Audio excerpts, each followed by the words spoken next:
کے حضرات کو آج کے جشن کی مبارکباد پیش کرتا ہوں، اور اسی کے ساتھ ساتھ چند جملے اس لیے کہ آج دو معصومین کی ولادت ہے اور یہی حسن اتفاق ہے کہ رسول اسلام کی ولادت کی تاریخ اور رسول اسلام کی رحلت کی تاریخ 28 صفر رحلت کی تاریخ ہے اور بروایت 12 ربیع الاول اور معتبر روایات سے پہلے 17 ربیع الاول، اور یہ کوئی اختلاف کی بات نہیں ہے، اس لیے کہ 12 سے 17 تک آیت اللہ خمینی نے کہا کہ کیا یہ اچھا ہو کہ ہفتہ وحدت بنائیں،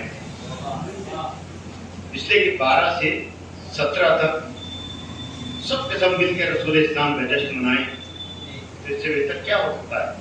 اس لیے کہ یہ ذات بہت بڑی ذات رحمت للعالمین ہے۔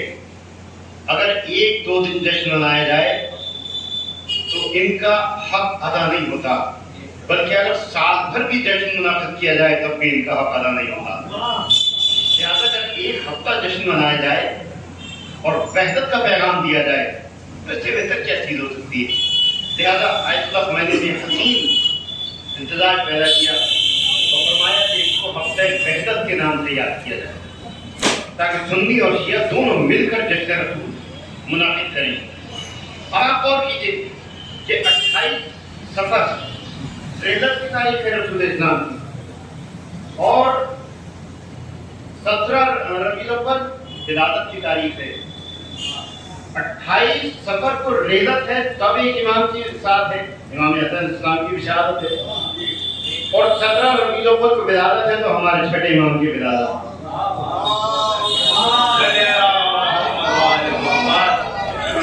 کتنا اچھا امتزاج ہے، کتنا حسن اتفاق ہے کہ رسول کی آمد میں بھی ایک معصوم کا ساتھ اور رسول کی رحلت میں بھی ایک معصوم کا ساتھ، اور ہم تو 28 اور 17 مانتے ہیں، لیکن اگر غور کیا جائے 12 کے اعتبار سے تو 12 ربیع الاول کو آمد بھی ہے اور رحلت بھی ہے، بھئی 12 وفات بھی ہے اور عید میلاد النبی بھی ہے، تو یہ کتنا اچھا امتزاج ہے کہ 12 کو ولادت بھی ہے، 12 کو وفات بھی ہے، یعنی ہم خود اس بات کے قائل ہیں کہ رسول کے آنے میں بھی 12 ساتھی ہے اور جانے میں بھی 12۔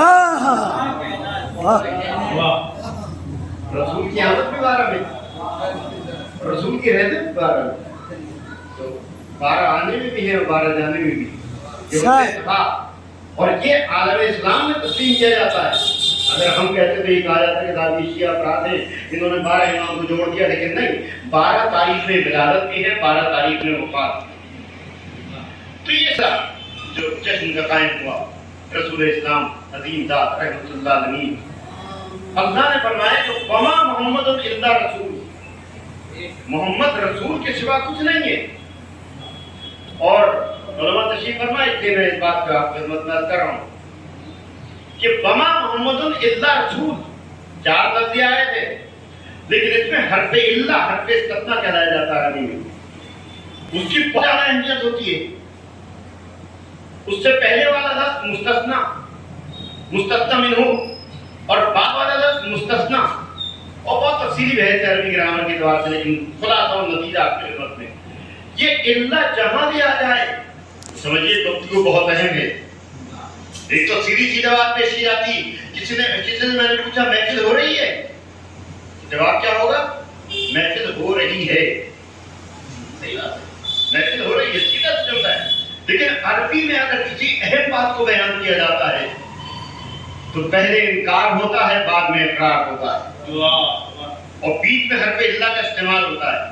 بہت تفصیلی گفتگو ہے، لیکن ظاہر سی بات ہے کہ میں زیادہ تفصیل سے بولنے کا قائل نہیں ہوں، بہت ہی اختصار کے ساتھ آپ کی خدمت میں کر رہا ہوں۔ حرف الا کا استعمال ہوتا ہے، اس سے پہلے انکار ہوگا اور بعد میں اقرار ہوگا۔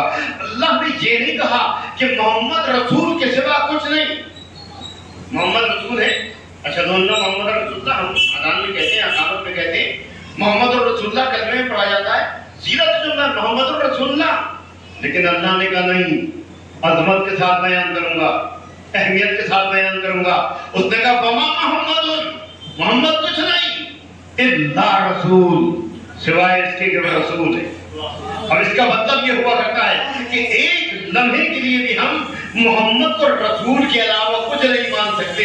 ایسا ممکن نہیں ہے کہ محمد بچپن میں محمد تھے، بعد میں رسول بن گئے.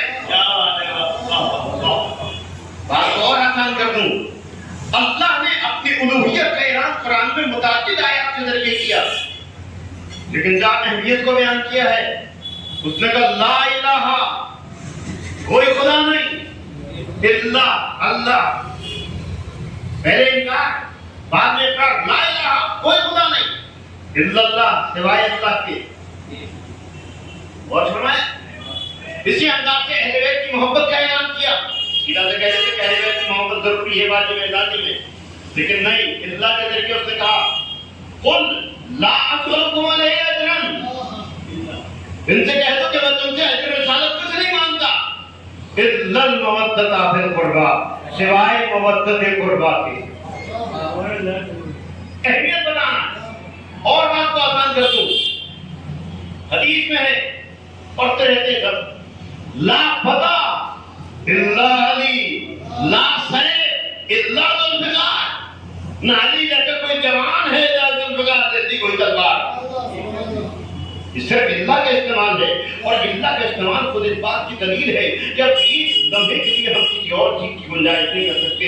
اگر ہم نے اللہ کو اللہ مانا ہے تو ایسا نہیں کہ 23 گھنٹے 59 منٹ 59 سیکنڈ ہم اللہ کو اللہ مان لیں اور 1 سیکنڈ کے لیے ہم کافر بن جائیں.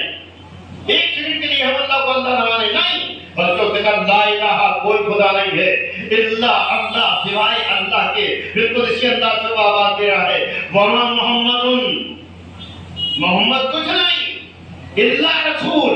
اب یہی محمد اگر بیٹھے تو رسول، کھڑے ہوں تو رسول، چلے تو رسول، رکے تو رسول، بولے تو رسول، خاموش رہے تو رسول، جنگ کرے تو رسول، سلو کرے تو رسول. یا لفظوں کو بدلوں اور یوں کہہ دوں کہ اگر اپنے دوست پہ کسی کو سوار کرے تو رسول، اپنی بدن سے کسی کو اٹھائے تو رسول. قرآن آواز دے رہا ہے کہ ان کو یہ نہ سمجھنا کہ یہ کبھی رسول ہوتے ہیں کبھی رسول نہیں ہوتے. نہیں، وما محمد الا رسول. محمد بچپن میں بھی رسول ہے، محمد جوانی میں بھی رسول ہے، محمد آخر عمر میں بھی رسول ہے. اس لیے کہ اللہ اس بات کی دلیل ہے کہ محمد رسول کے سوا کچھ نہیں ہو سکتے. وآخر دعوانا ان الحمد للہ. سبحان اللہ.